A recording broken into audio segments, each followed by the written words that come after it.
50 के अंदर directive principle of state policy, तो इंडिया ने जो है ये आयरलैंड से लिया था दोस्तों।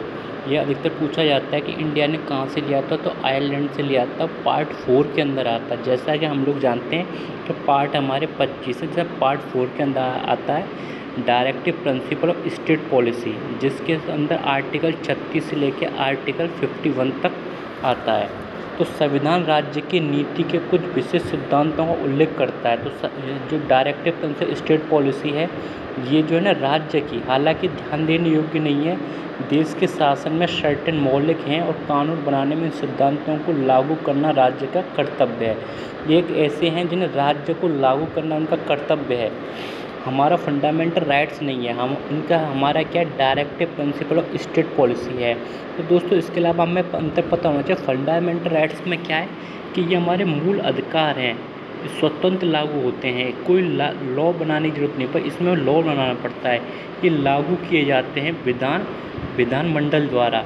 एसटी, जैसे अपने को एसटी के लिए स्कीम आई है, एससी के लिए स्कीम है, इस तरीके से। न्यायालय इसमें बाध्य है कि अगर मूल अधिकारों का हनन हो तो उसे गैर संविधान घोषित करे। हमारा सुप्रीम कोर्ट बाध्य है कि यदि हमारे फंडामेंटल राइट्स का जो है ना दुरुपयोग हो रहा है तो तुरंत उन्हें अवैध घोषित कर देगा, पर ये न्यायालय के द्वारा संवैधानिक घोषित नहीं किया जा सकता है।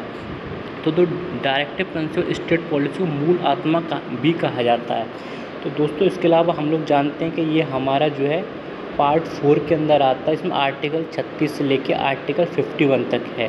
तो इसे जो है ये जो उन आदर्शों को दर्शाता है जो राज्य की नीतियों को बनाने और कानून को लागू करते समय ध्यान में रखना चाहिए। यह 1935 के भारत सरकार अधिनियम में प्रदत्त निर्देशों का इंस्टीट्यूट जैसा दिखता है। ठीक है दोस्तों, इसके अलावा क्या है कि इसमें इन्होंने 3 स्कीम चलाई थी।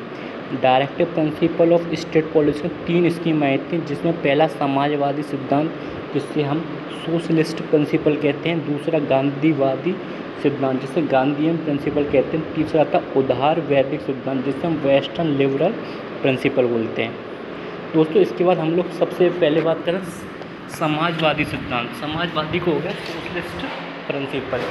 तो दोस्तों सोशलिस्ट प्रिंसिपल की क्या था, ये सिद्धांत समाजवाद की विचारधारा का चिंतन करता है और एक लोकतांत्रिक समाजवादी राज्य की रूपरेखा तैयार करता है।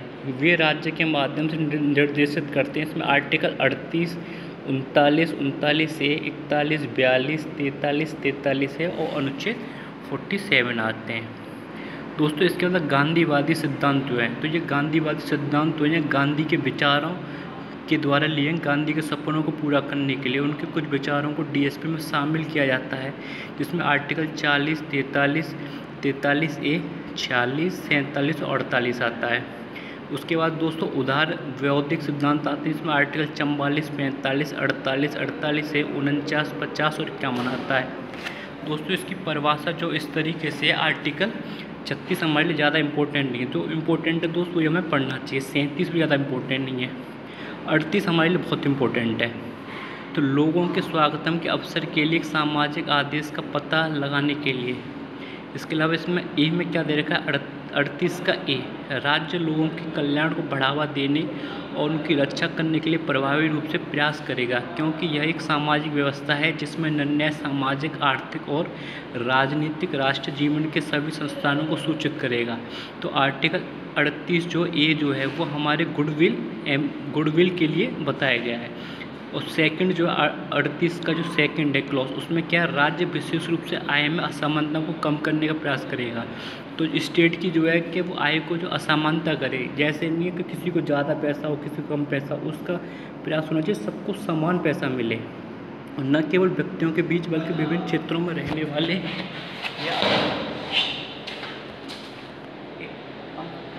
या ये अलग अलग क्षेत्रों में लगे लोगों के समूह में भी स्थिति, सुविधाओं और अवसरों में असमानताओं को ख़त्म करने का प्रयास करेगा।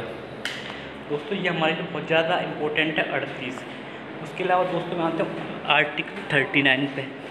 तो 39 हमारे लिए क्या कहता है, ये जो कहता है नागरिक पुरुष और महिलाओं को समान रूप से आजीविका के पर्याप्त साधनों का अधिकार है। तो इसका कहने का मतलब है कि जो इंडिया के अंदर मैन और वुमेन है उन्हें जो है समान जो अधिकार दिए जाने चाहिए। ऐसा नहीं कि आदमी है पुरुष है तो उसके अधिकार ज़्यादा है, स्त्री है तो उसके अधिकार कम है, समान अधिकार होना चाहिए। और इसका जो है ना भी जो है वो कहता है कि समुदाय के भौतिक संसाधनों को स्वामित्व और नियंत्रण आम अच्छे को सुरक्षित करने के लिए सबसे अधिक वितरित किया जाता है। और ठीक है दोस्तों, ग कहता है आर्थिक प्रणाली के संचालन से धन की एकाग्रता और उत्पादकता के संसाधन में कोई बाधा नहीं होनी चाहिए। तो दोस्तों ये 38 और 39 हमारे लिए इम्पोर्टेंट है। और सबसे ज़्यादा इसमें इम्पोर्टेंट है 39 का डी, जो कि कहता है ग पुरुष और महिला दोनों के लिए समान काम के लिए समान वेतन, इक्वल पे फॉर इक्वल और विदाउट सेक्स डिटर्मिनेशन। जो पुरुष जितना काम करेगा उसके लिए समान वेतन और लेडीज़ के लिए समान वेतन, equal pay for equal work. इसमें डिस्क्रिमिनेशन नहीं कर सकते। डिस्क्रिमिनेशन का हम ये नहीं सोचेंगे आदमी है तो ज़्यादा काम करेगा, लेडीज़ है तो कम काम करेगा, ऐसा नहीं है दोस्तों। इसके बाद हम आते हैं हमारा जो है 48 का लेख A, equal justice free legal aid. इसके अलावा दोस्तों इसमें इतना इम्पोर्टेंट था। इसके अलावा हम आर्टिकल 40 पर चलते हैं। आर्टिकल 40 जो है ये जो विलय पंचायतों का संगठन है, तो हमारे यहाँ बलवंत राय मेहता कमेटी बनी थी जिसने कि पंचायत ऑर्गेनाइजेशन विलय पंचायत की थी। पहली जो विलय पंचायत थी वो नागौर पंचायत थी, राजस्थान के अंदर पड़ता है नागौर।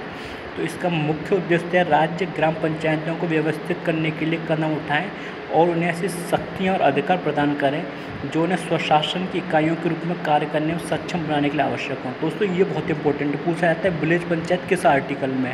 तो आर्टिकल 40 में जो बलवंत राय मेहता कमेटी पहली जो हमारी विलेज पंचायत थी वो नागौर थी। नागौर कहाँ पड़ता है? राजस्थान के अंदर।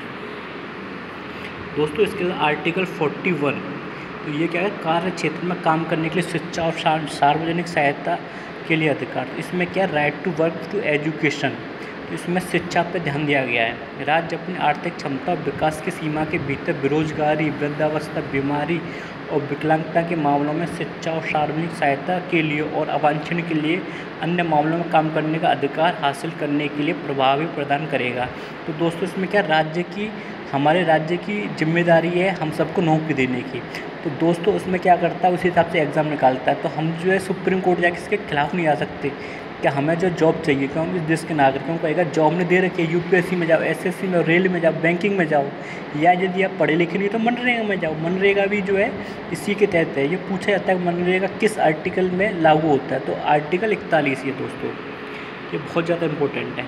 42, आर्टिकल 42 जो वो क्या कहता है, काम और परिकल्पना के नियम और मानव अधिकारों के लिए प्रावधान। राज्य काम की उचित और मानवीय स्थितियों को सुरक्षित रखने और मातृ राहत के लिए प्रदान करेगा। दोस्तों ये इतना इम्पोर्टेंट नहीं है। 43, काम करने के लिए जीवित वेतन इत्यादि। तो 43 भी हमारे लिए इम्पोर्टेंट नहीं है। ये बताता है कि आप काम करोगे तो उसके लिए आपको वेतन मिलेगा। जैसे अब सरकारी नौकरी, प्राइवेट जॉब है, अपना बिजनेस कर रहे हो तो काम करोगे तो आपको वेतन मिलेगा, सीधी सी बात है। तो 43 ए जो है ये बताता है उद्योगों के प्रबंधन में काम करने वालों की भागीदारी। तो जो कॉटन इंडस्ट्री में काम कर रहे हैं उनके लिए भागीदारी, तो ये भी हमारे लिए ज़्यादा इम्पोर्टेंट नहीं है। हाँ दोस्तों ये हमारे लिए बहुत इंपॉर्टेंट है। आर्टिकल 44, सिटीजन के लिए यूनिवर्सल सिविल कोड। तो इसमें क्या है, ये यूनिफॉर्म सिविल कोड जो है ये केवल जो है इम्प्लीमेंट हुआ गोवा के अंदर। दोस्तों इसमें क्या होता है, राज्य नागरिकों के लिए पूरे भारत में समान नागरिक संहिता के लिए सुरक्षित करने का प्रयास करेगा। तो राज्य का जो है वो है कि वो सभी के लिए सुरक्षित करने का नागरिक संहिता जो है उसके लिए प्रयास करेगा। ये केवल यूनिफॉर्म सिविल कोड जो केवल इम्प्लीमेंट है गोवा के अंदर। आर्टिकल 45 क्या कहता है, 45 कहता है बच्चों के लिए मुफ्त और अनिवार्य शिक्षा का प्रावधान। इसके अंदर क्या क्या, सभी को जो मुफ्त शिक्षा दी जाए। राज्य इस संविधान के प्रारंभ से 10 वर्ष की अवधि के भीतर सभी बच्चों के लिए मुफ्त और अनिवार्य शिक्षा के लिए जब तक 14 वर्ष की आयु पूरी नहीं होती प्रदान करने का प्रयास करेगा। ये क्या है, एजुकेशन रिलेटेड आर्टिकल 45।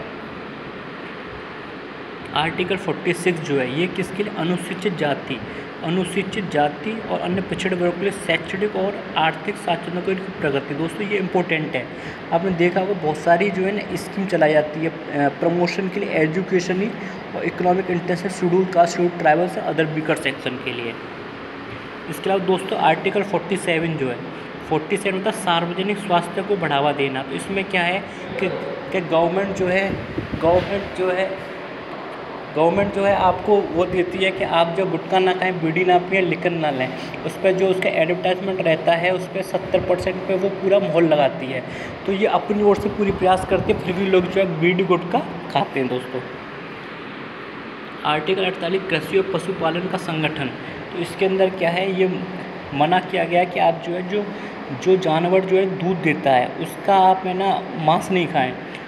नस्लों और संरक्षण सुधारों और गायों और बछड़ों और अन्य दुधारू पशु मवेशियों के वध को प्रबंधित करने के लिए कदम उठाएगा।